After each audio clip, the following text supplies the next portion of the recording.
त्यानंतर यांनी कोकोपीट दिलेलं आहे आणि हे कोकोपीट जे आहे ते नारळाच्या भुस्याचं तयार केलेलं असतं आणि याचा वापर करून आपण पिशव्यामध्ये रोपं लावणार आहे आणि त्यानंतर बिया टाकणार आहे आपण त्यामध्ये आणि त्यानंतर काही सीड बॉल आपल्याला तयार करायचे आहे। तर हे बघा इथे तुम्हाला पिशवी दिसते, त्यामध्ये आपण हा एक कोकोपीटचं आपलं मिश्रण टाकूया।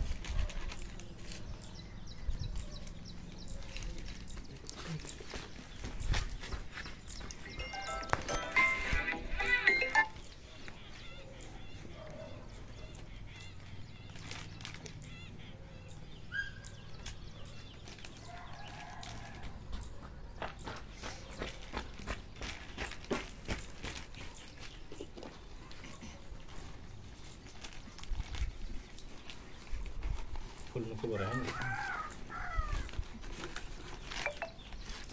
पटना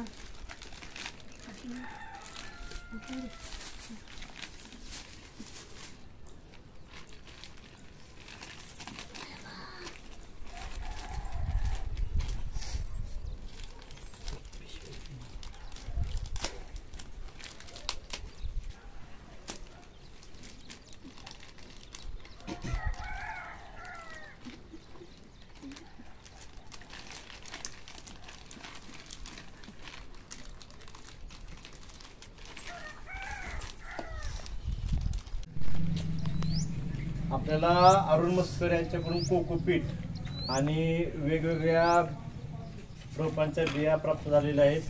तर कोकोपीटचं आपण मिक्स करून मिक्सर तयार केलं आणि वेगवेगळ्या पिशव्यांमध्ये आपण ते टाकलेलं आहे आणि बहावा नावाच्या बिया आपल्याला इथं फुलांच्या त्यांनी दिलेल्या आहेत, त्यांचं आपल्याला काय करायचं आज रोपण करायचं आहे। या कोकोपीटमध्ये आपण काय करायचं आहे ते घालायचं आहे आणि या कोकोपीटमध्ये नायट्रोजन वगैरे जास्त प्रमाणात असतं, त्यामुळे आपल्याला याचं लगेच अंकुर फुटणार आहेत आणि त्यानंतर त्याचं रोपं तयार होणार आहेत।